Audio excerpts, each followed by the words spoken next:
All right. Good evening. Thanks for coming and learning a little bit about some of our research on rental market trends for 2021. And just let you know, I've provided a 2D barcode here on the front page to allow you easy access to scan and go to the LeBrec Capital website. Just a disclaimer. Tonight's presentation reflects the analysis and opinions of myself for the informational purposes of you folks.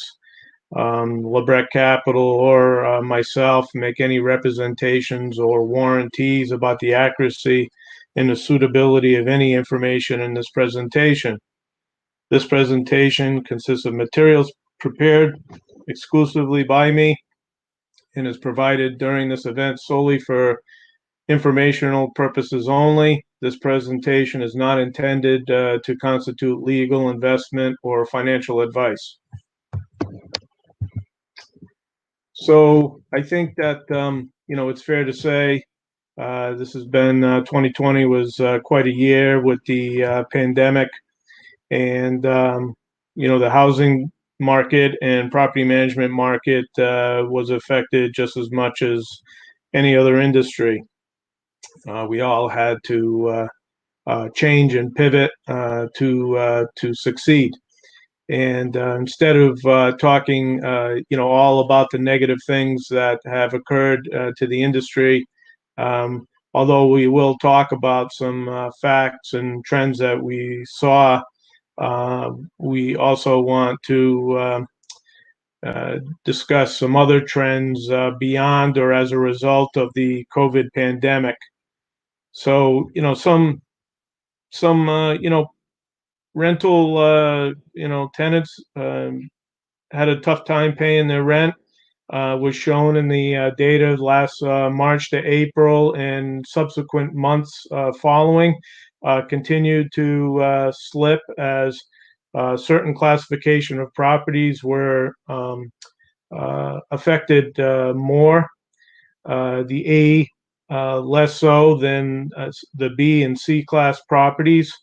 And, we can talk more about the classifications later on. But, what's happened is, everybody was home. And what has caused some other changes in the market, as with everybody being home, husband, wife, children, a lot of people had different effects. And one of the effects is they figured out or noticed that they don't have enough room. So as a result, a lot of renters are moving because they need more space. Only 17% of renters polled said they were going to stay in their current units. And, another part of it was, there was a lot of construction planned, and there were some delays due to the pandemic, either because of workforce was being impacted and becoming ill themselves, or just for safety reasons, the projects were halted. All of us saw the increase in cleaning procedures and sanitation procedures that were implemented across any place that you went outside your own home. You could see that impact. Oops, sorry. So now, it's been over a year. The coronavirus has spread throughout the U.S., and everybody's been affected again, one way or the other. One way or one impact on the apartment building industry was the moratoriums on evictions. So what's happened is landlords were not allowed to evict tenants for non-payment of their rent if they could prove that they were affected by the virus. So in the beginning, there was no courts. You couldn't even, everybody was home, and there was no judicial system to execute the evictions, anyways. But as the court system started getting up and running again, the moratorium became more prominent in basically providing or creating restrictions on the process and the situations that were required in order to move a tenant that was a non-payer. Um, in addition, there were, waivers to late fees. There was, the intention was to force the negotiation between the tenant and the landlord to come to terms on a repayment agreement.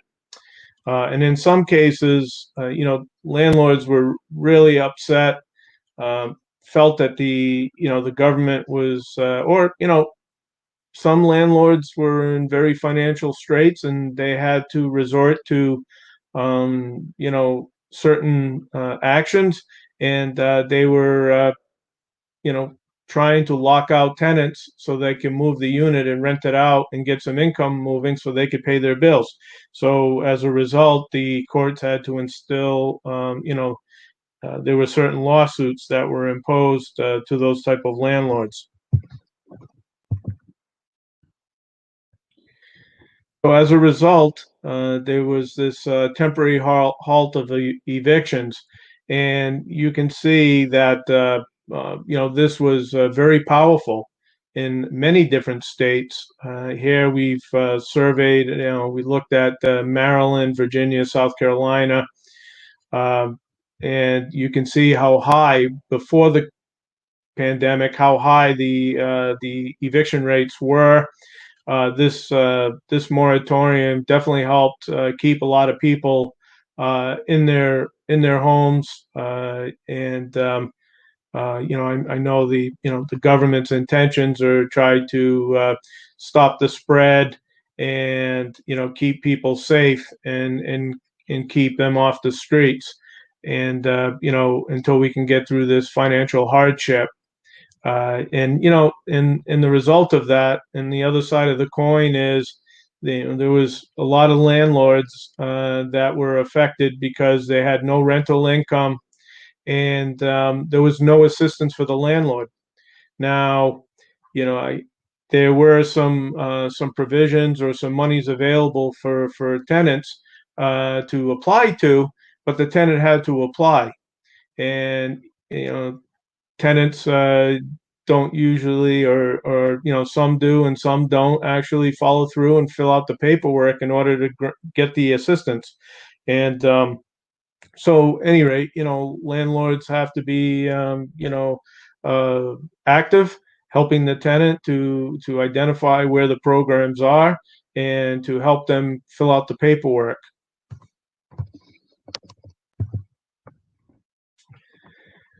So, the delinquencies, again, out of surveyed about 4,000 dwellings across 3 different states, the delinquency rate had increased, 32% over the same year-over-year period. And in some areas, that number went as high as 190%. So, as we spoke about a little bit earlier, the ramifications of the other side of it, although the tenants had a roof over their head, the landlords did not have any rental income. So in many cases, maybe the landlord could continue to make the mortgage payments, but and then we're suspecting in many cases they were not. And so we can foresee that the future will be many foreclosures as a result of the pandemic. So with that said, where is the rental market headed? So, is the rental market, is owning rental property a good investment? So, of course, we continue to be heavily invested in rental apartments.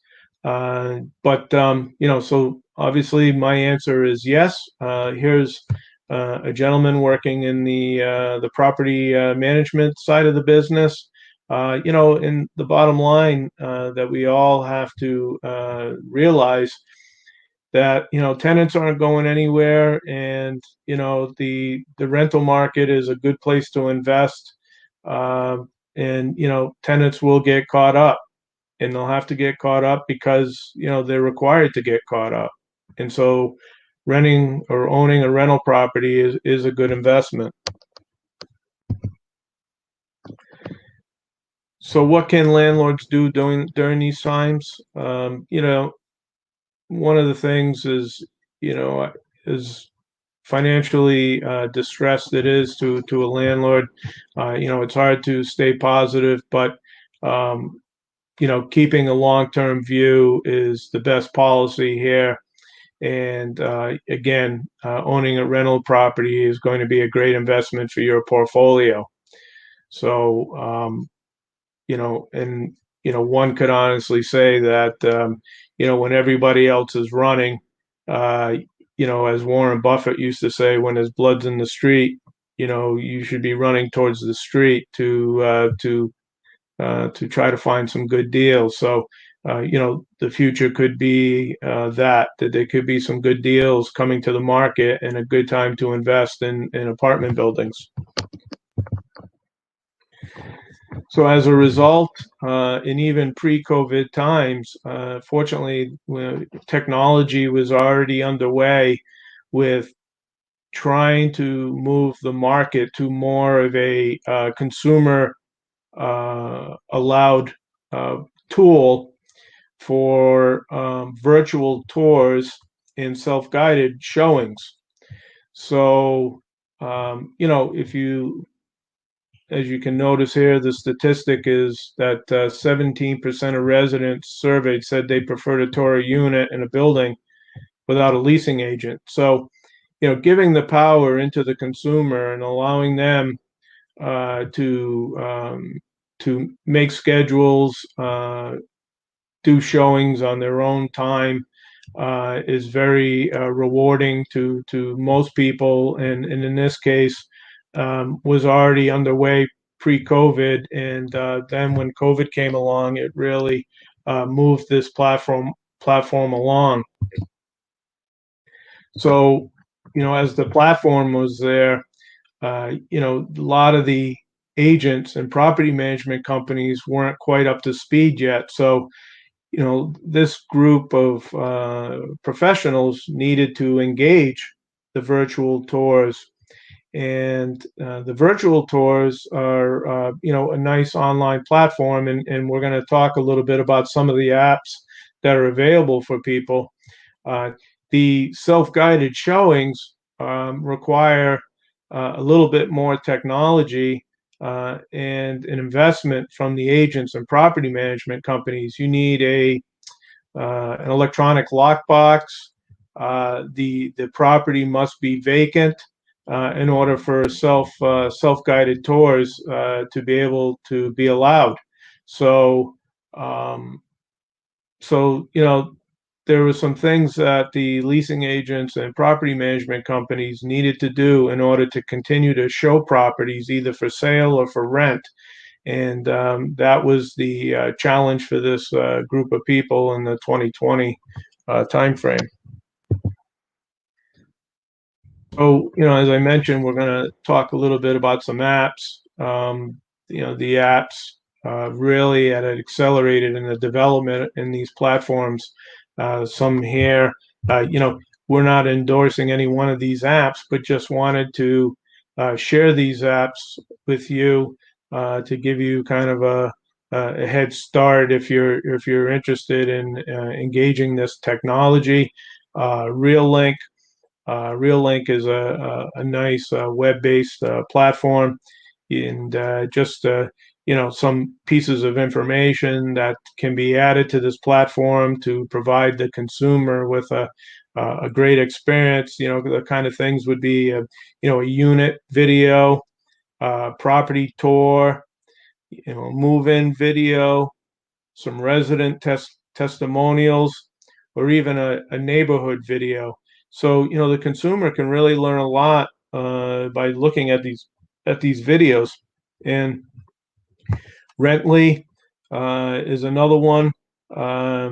You can go to they have a unique feature. You go to their website, you put in the address, and you can see if the particular address you're interested in actually has a particular, video showing, a virtual showing uh, functionality at that apartment. Abodo, which is now actually rentable, is probably the most advanced platform for the virtual showings, and they're the market leader in this space at the moment. And Tour 24 is a nice platform for the self-guided tours. So, out of these four apps, depending on how you want to provide the information to the consumer, I think you can find a good price point here at one of these four to support your business. Even after the pandemic, I think these tools are going to thrive and become more and more mainstay to support the industry. So, I want to talk a little bit about, the amenities. We see amenity demand with established properties. So, the A, B, and C class properties all have different varieties of these amenities. And as you go to a higher new build Class A property, clearly, the builders and developers are looking to add as many of these amenities. You can see here that it's broken down to the convenience amenities, right? So, intercom systems, meal services, convenience stores, electric charging stations, all of these and more, dog parks and dog runs and valet. These amenities again, bringing the outside world onto the property is continuing to be more and more, basically making it a little city, if you will, at the site, is becoming more and more popular. Again, continuing on with the health amenities, the fitness centers and food delivery. And even if they don't have in some of the lower class properties, especially the B class, which are basically just older facilities, they're offering free memberships at local gyms. And as we all saw and see, the increase in sanitation stations and free masks and gloves. And then we can't forget the entertainment. So, after you do your workout, what are you going to do to relax? And, rooftop decks and pools and grill areas and tennis courts and basketball courts and, all of these things, maybe putting greens. We're seeing all kinds of outside the box thinking with different features for different properties. So, moving forward, and what is going on with where are rental markets thriving, right, for this year and beyond. And once upon a time it was the gateway markets, and we'll talk more about that. But the gateway markets are no longer becoming the shining star of the industry. As if you're new to some of the terminology, apartment construction, building, buying, the industry as a whole, we are interested in what we call emerging markets. So these are markets where the demand is high, very high, where people want to live. So we're going to talk about that, right? More so you can understand what's going on and which way are people moving to and where the investment area is going to be. So here we talk about, again, emerging markets. So, back in the 2010 period, everybody was moving to the gateway cities, and really pushing up demand to the point where people can't afford to live in the cities any longer. And then and these and so what's happening now is that a lot of people are leaving the cities now and going to more affordable places. And here we've listed a few, right? And these are all the Sun Belt cities. So we love the Sun Belt, right? And people are migrating to further south into key areas, and you can see here on this map, what not only are they moving to the Sun Belt cities, but also they're moving outside the Sun Belt cities. So here you can see the black areas are where populations have grown more than the burbs. In the aqua color, it is the burbs have grown more than the cities. So people are electing to move outside the cities for less congestion and a more favorable cost of living. So what happens with people moving is in the Sun Belt and even you have to understand that renting is movement of people. People need roofs over their heads, and there's a certain amount of apartment or rental structures, and the population fluctuates. Either stays flat. So if it stays flat and the demand is not high for rental property, then developers aren't going to build there. If people are moving into, and so what happens is the supply stays static, but yet you may still have some slow migration to those areas because of immigration policy from the government. Maybe there's birth rates. There's a lot of reasons why the population changes. So it is a supply-demand equation that drives new construction, but also drives rental demand. And the higher the demand and the lower the supply, rent is going to increase in that area. And so, if we look at, rental and population growth and people moving, continues, to drive the market very nicely or healthy. And just as, in just from natural immigration policy and population growth in this country to keep the supply demand at parity so that rent does not continue to increase astronomically, we need to continue to build 328,000 new units annually just to keep up with natural population growth. So we're going to talk more about this. So again, as we spoke about the dynamics of the market, and the dynamics are inventory levels, population increases, economic growth. Cities like Boston, New York, and San Francisco, really have a high apartment rental rate and high cost of living. And you can see that this demand, people are trying to find affordable housing. And so, one of the things the pandemic did do is enable people to work remotely. So now people are looking to move to more favorable areas in the country that have a more affordable cost of living. And but overall, the industry is going to continue to provide opportunities for developers. And you can see here on this graph just a financial cost estimate of the size of the industry and how it's going to continue to grow as a whole. And metropolitan areas and smaller cities are going to continue to grow because of population and economic growth, job creation.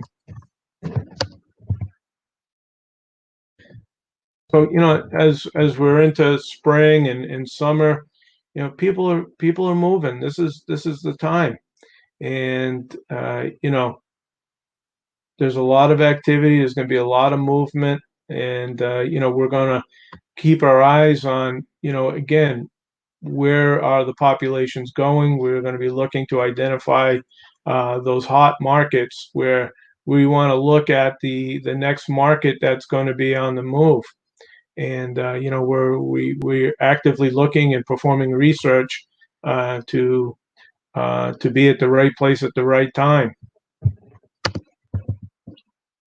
So, as we spoke about, you know, people are leaving the cities, and a lot of landlords and property management companies who are managing those properties in the cities, have to get creative during this time to try to lure people back into the cities. And what they've had to do is provide some concessions to the tenants, sometimes many months of no rent to get them to sign on. So, again, it's been a decade since we've seen this kind of situation in the cities. We don't know how long it's going to last quite yet. Time will tell. Really the overall impact of the pandemic is clearly unknown. A lot of small businesses have gone out of business, and there's been a big migration of people during this last year. So if you look at, again, we're going to talk a little bit about the economy and, what's the outlook. And when we talk about the economy, we like to look at the GDP, inflation, and unemployment rate. And, you can see here from, the predictions from the Federal Reserve, Moody, or Fannie Mae, it's going to take, it's going to take some time, to get to normal levels. We're looking based on this, a couple of years. Yeah, economic activity should the GDP should get back to somewhat normal by the end of this year is the prediction. But there's still going to be some time to work through on the unemployment. So, the unemployment, we could debate if another stimulus package is required to kick the unemployment or to bridge the gap here until the unemployment rate can get back into normalcy. A lot of people's unemployment is going to run out, and and there's still people trying to look for jobs. So time is going to tell, but I think that we're going to see quite a bit of chatter for another round of stimulus. As I mentioned, the GDP here should return to normalcy, 3 to 4.1% by the end of the year. But again, the labor market is expected to take a couple years. So there is some uncharted territories here, and what's going to happen in between with the workforce. We spoke about again housing start forecast and keeping up with the population growth. So you can see again these are the housing starts projected for each asset type, single family, multifamily, by the different agencies, Fannie Mae and so on, Moody, but it looks like we're just building enough to keep up with normal population growth. So the dynamic remains that the rental market will remain strong because of this, right? Because we're not oversupplying with new construction and putting new product beyond the demand, right? So the rental market will stay strong and continues to grow in many markets, 2-3% rent increases year over year, and that still remains to be predicted in many key markets that we're invested in and looking to invest in. So just to talk a little bit about construction and why we're not building more and more to try to keep rental prices at a maybe a stable pace. The pandemic had an impact on this industry. Building. And people were out sick. Um, you know, not able to find skilled labor. A lot of at the last market downturn in 2007, 8, 9. This a lot of people got out of the trades, and so it's becoming increasingly difficult to find skilled labor to fill vacant construction jobs. But you know there's a lot of demand, a lot of need for new construction, and so developers, those who can really understand the dynamics of what we're talking about here, the migration and analyzing markets and building properties in the right locations will be very successful. But failure to understand this could be the opposite outcome.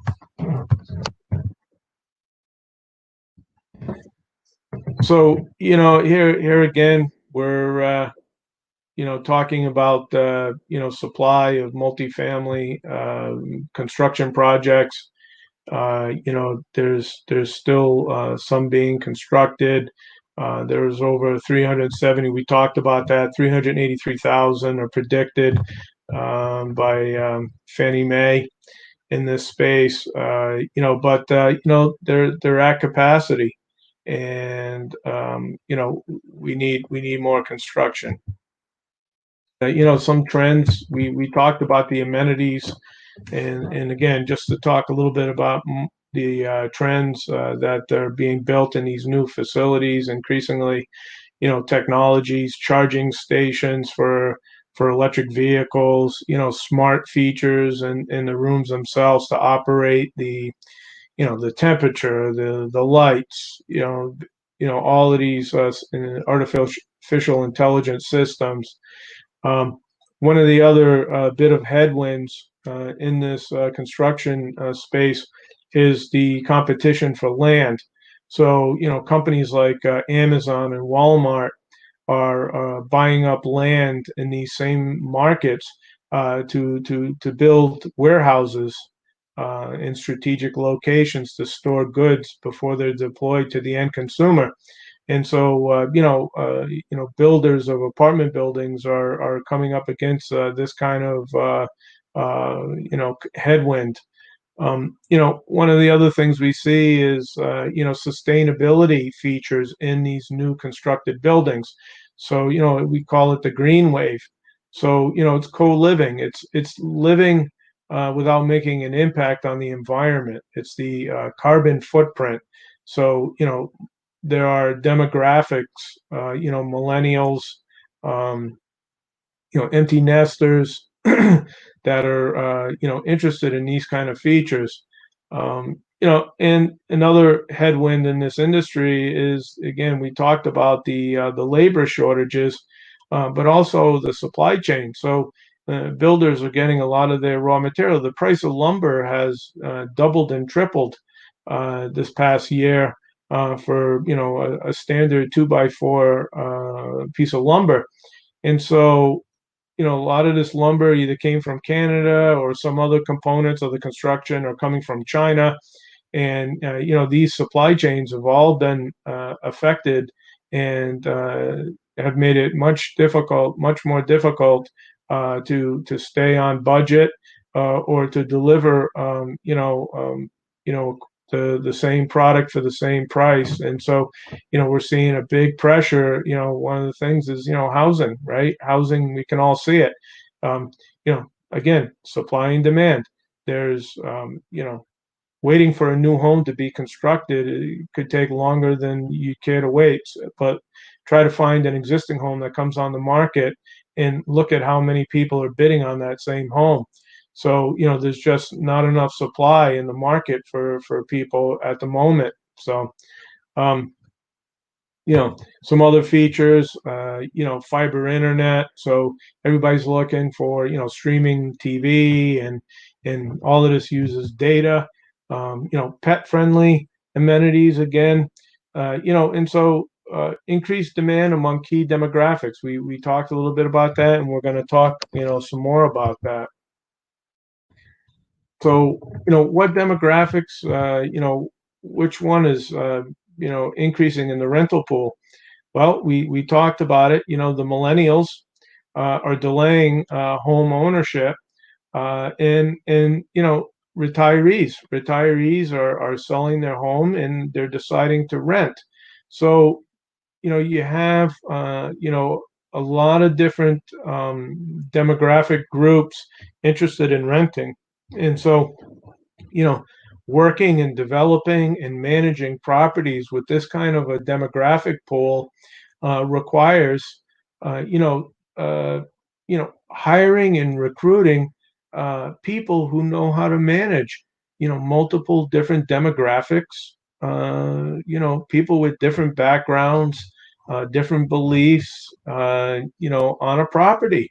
And so, the property management companies really, have to accelerate their inclusion, their diversity training, how to manage tenants in these type of properties. And so, it's been, again, it's people are, early retirement. I was watching the news last night. A lot of people are electing, because they don't want to go back to the workforce, they're electing to retire early. They're retiring, they're selling their homes, they're becoming renters because they don't want the hassle of the upkeep. It's a great time to sell because there's great demand and not a lot of supply, so you can get a premium for your house. So, there's, and so all of that is all in play right now. And, property management folks, need to, again, learn the and gain the knowledge of diversity and inclusion into their properties. And so this again is just an independent person, weighing in on this diversity and inclusion. He's an HR professional, Josh, and the bottom line is this, diversity and inclusion. This is not a short-term, business thing. This is going to be a long-term business strategy that, the industry believes that those companies that can embrace it and excel at it will be successful and will prosper today and beyond. So I just wanted to, that's me and my wife. We founded and run LeBrec Capital Investments. We're very busy managing our portfolio and looking and seeking and building our team in different emerging markets around the country. We're interested in apartment buildings, self-storage, mobile home parks, and we're actively writing ebooks, and I have a new ebook coming out, stock versus real estate, kind of pros and cons of each, and make up your own mind what you feel is the best for you. I'm active on some podcasts, and I will be on some more coming up. And here's my contact information if you care to reach out to me. And and I just want to make this announcement. If you're interested in learning more about real estate, and my plan is to host one of these webinars at least once a month on a new topic. And later this month, there's this topic is how a newbie can start building wealth through real estate. So I feel I have some good stories and a nice background. Real estate is really, in my opinion, most people aren't going to go out and buy just a large apartment building and call it a day, and that's it. I think it's going to be very stressful. I think the normal individual can make a big mistake. So I'll talk more about how you can get there from here, with a little bit about my background and some tools and tips and tricks and so on and so forth. Okay, at this next webinar. So I hope to see you there, and look out for the announcement. And I appreciate your time.